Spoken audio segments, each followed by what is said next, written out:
अभी आपने सुना, दिल्ली से हमारे सहयोगी अमर ने बताया कि कांग्रेस आज अपने प्रत्याशियों की घोषणा कर सकता है। हालांकि मेरी सूचनाएं बताती हैं कि 12 अप्रैल के बाद कांग्रेस अपने प्रत्याशियों की घोषणा करेगा। किनकी सूचनाएं, क्या कितनी सूचनाएं मिलती हैं, क्या जानकारियां आती है, देर शाम तक पता चल जाएगी। लेकिन इन तमाम कयासों के बीच झारखंड मुक्ति मोर्चा आज बची हुई 3 सीटों पर अपने प्रत्याशियों की घोषणा कर सकता है।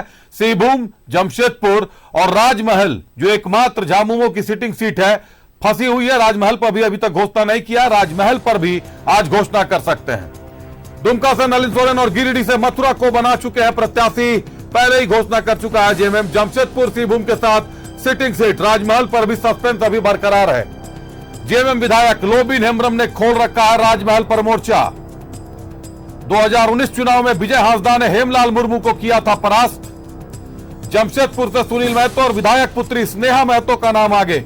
हमारी स्क्रीन पे आप सविता महतो को देख सकती हैं। सिंहभूम में दशरथ गगराई पर दाव लगाएगा जेएमएम। जो कयास लगाए जा रहे हैं, आज किया जा सकता है प्रत्याशियों के नाम पर घोषणा। लोकसभा चुनाव को लेकर अटकलों का बाजार गर्म हो गया है। लोकसभा चुनाव को लेकर अटकलों का बाजार गर्म है। तमाम नाम सामने आ रहे हैं। जमशेदपुर से सुनील महतो का नाम सामने आ रहा है। दूसरी तरफ सविता महतो ही चगल की विधायक हैं, स्वर्गीय सुनील महतो की पत्नी है, उनकी बेटी है स्नेहा महतो, उनका भी नाम सामने आ रहा है। रुक करते हैं, हमारे साथ हमारे सहयोगी राकेश जुड़े हैं। राकेश, इंतजार की घड़ियां लगता है कि आज समाप्त हो जाएंगी। पहले 2 सीटों पर घोषणा हुई, गिरिडीह और दुमका की घोषणा जेएमएम ने कर दिया था। आज जमशेदपुर, सिंहभूम और राजमहल पर भी घोषणा किया जा सकता है, जो संभावनाएं हैं। राकेश। बिल्कुल अभिषेक, देखिए ऐसे ही संभावना जताई जा रही है कि देर शाम तक जो बाकी बचे हुए 3 सीट है, जिसमें सिंहभूम का सीट है, जिसमें जमशेदपुर का सीट है और जिसमें राजमहल का सीट है, ये जो 3 सीट है जिस पर अब तक झारखंड मुक्ति मोर्चा खामोश थी, संभवतः देर शाम तक प्रत्याशियों के नाम की घोषणा इन तीनों सीटों पर कर दी जाएगी। कुछ नाम है जिसको लेकर चर्चाएं लगातार चल रही थी। अब उस पर यह कहा जा रहा है कि अंतिम मोहर एक तरीके से लग चुका है और बहुत संभावना है कि आज देर शाम तक इनके जो प्रत्याशी हैं, चाहे वो सिंहभूम पर हो, चाहे वो जमशेदपुर पर हो, चाहे वो राजमहल पर हो, उनके नाम की घोषणा कर दी जाएगी।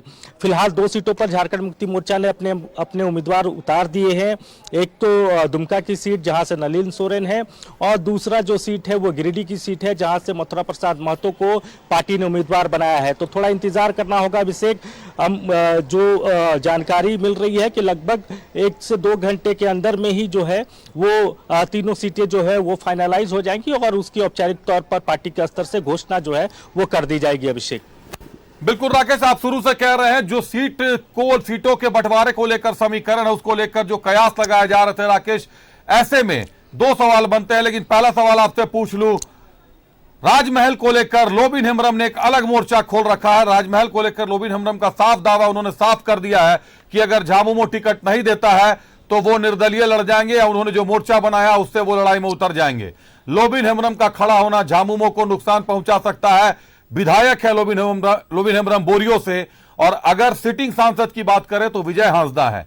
क्या लगता है, लोबिन मान गए हैं, मना लिया गया है, या लोबिन के तेवर आज भी बगावती हैं? राकेश। नहीं, देखिए अभी भी लोबिन हेम्ब्रम के तेवर तल्ख हैं, बगावती हैं। एक दिन पहले ही उनसे हमारी बातचीत हुई थी तो उन्होंने साफ तौर पर कहा था कि देखिए मैं इंतजार कर रहा हूं कि राजमहल पर पार्टी कब अपने प्रत्याशी के नाम की घोषणा करता है। और अब जैसे ही आप देखेंगे कि राजमहल पर झारखंड मुक्ति मोर्चा अपने प्रत्याशी के नाम की घोषणा करेगा, उसके बाद एक समाचार मिलेगा कि लोबिन हेम्ब्रम वहां से निर्दलीय उम्मीदवार होंगे। और इस बात को उन्होंने पहले ही कहा है। हालांकि मीडिया में उन्होंने औपचारिक तौर पर बयान तो नहीं दिया है, लेकिन इतना तय माना जा रहा है कि जैसे ही राजमहल पर झारखंड मुक्ति मोर्चा अपने प्रत्याशी के नाम की घोषणा कर देगा, उसके साथ ही लोबिन हेम्ब्रम की तरफ से भी यह ऐलान किया जाएगा कि वो वहां निर्दलीय लड़ेंगे। जाहिर तौर पर अगर वो वहां निर्दलीय लड़ते हैं तो नुकसान कहीं ना कहीं विजय हांसदा को होगा। अब कितना नुकसान वो कर पाएंगे ये देखना बड़ा दिलचस्प होगा, क्योंकि राजमहल का जो सियासी गणित और मिजाज है वो कहीं ना कहीं विजय हांसदा को सूट करता है। पिछले बार भी जो विषम परिस्थिति थी 2019 की अगर हम बात करें तो तमाम जगहों पर मोदी का मैजिक था और उस पूरे तूफान में भी आपने देखा होगा कि झारखंड मुक्ति मोर्चा को एक सीट मिला जो कि राजमहल का सीट था।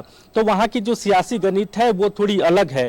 तो उस हिसाब से अगर देखें तो जो आकलन है कि बहुत डैमेज लोबिन हेम्ब्रम विजय हांसदा को नहीं कर पाएंगे, लेकिन जिस तरीके से वो लगातार सरकार के खिलाफ उनका आंदोलन रहा है और लगातार मुखर होकर अपनी बात रखते रहे हैं, इससे कहीं ना कहीं थोड़ा मुश्किल जरूर विजय हांसदा को हो सकता है। तो इंतजार अब किया जा रहा है कि वहां से विजय हांसदा को उम्मीदवार पार्टी बनाती है या फिर स्टीफन मरांडी हो सकते हैं। हालांकि स्टीफन मरांडी को लेकर पहले ये चर्चा थी कि वो दुमका से प्रत्याशी बनाए जा सकते हैं, लेकिन वहां झारखंड मुक्ति मोर्चा ने नलिन सोरेन को खड़ा कर दिया।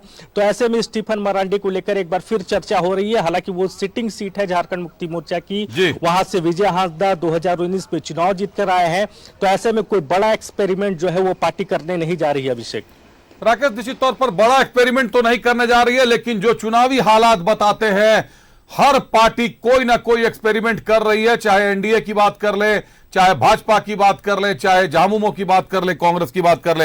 एक आखिरी सवाल राकेश आपसे, लोहरदगा की सीट में पेच कायम है। जिस तरीके से लोबिन हेम्ब्रम ने राजमहल में मोर्चा खोला हुआ है, उसी तरीके से लोहरदगा में, हालांकि चमरा लिंडा ने खुलकर कुछ नहीं बोला है, लेकिन लोहरदगा सीट पर चमरा लिंडा का भी दावा बरकरार है।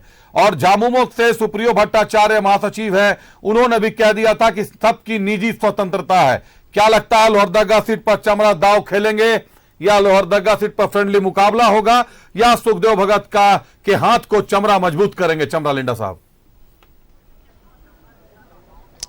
देखिए, जो चमरा लिंडा का हाव भाव है, और लगातार आपने देखा होगा कि वो कई टर्म जो है वो निर्दलीय भी मैदान में रहे हैं और अच्छा खासा उनको वोट भी मिला है।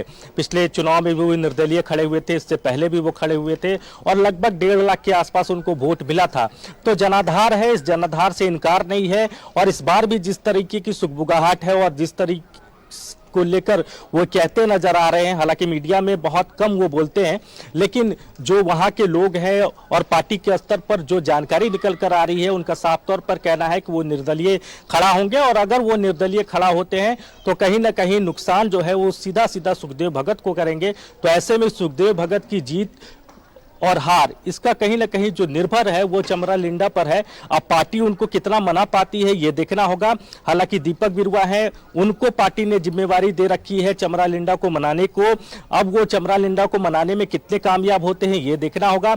लेकिन जिस तरीके का चमरा लिंडा का मिजाज रहा है, और पार्टी से बहुत वो घुले मिले भी नहीं है, क्योंकि वो आमतौर पर जेएमएम से कटे रहते हैं। विधायक जरूर है वहां से, लेकिन उस तरह की उनकी सहभागिता पार्टी को लेकर रही नहीं है। तो ऐसे में पार्टी को उनको मनाना बड़ा मुश्किल टास्क होगा, लेकिन दीपक बिरुवा को यह टास्क सौंपा गया है।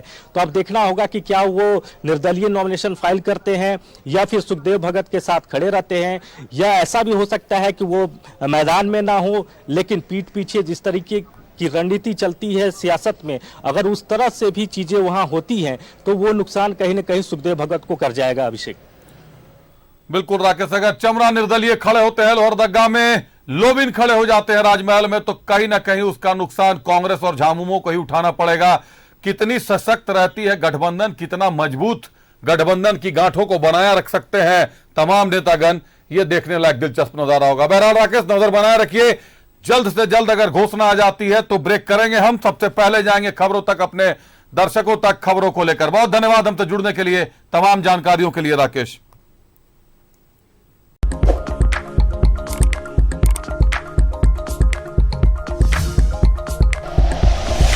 Like and share videos, subscribe करें हमारा चैनल और प्रेस करें बेल आइकॉन। न्यूज़ 11 भारत, सच है तो दिखेगा।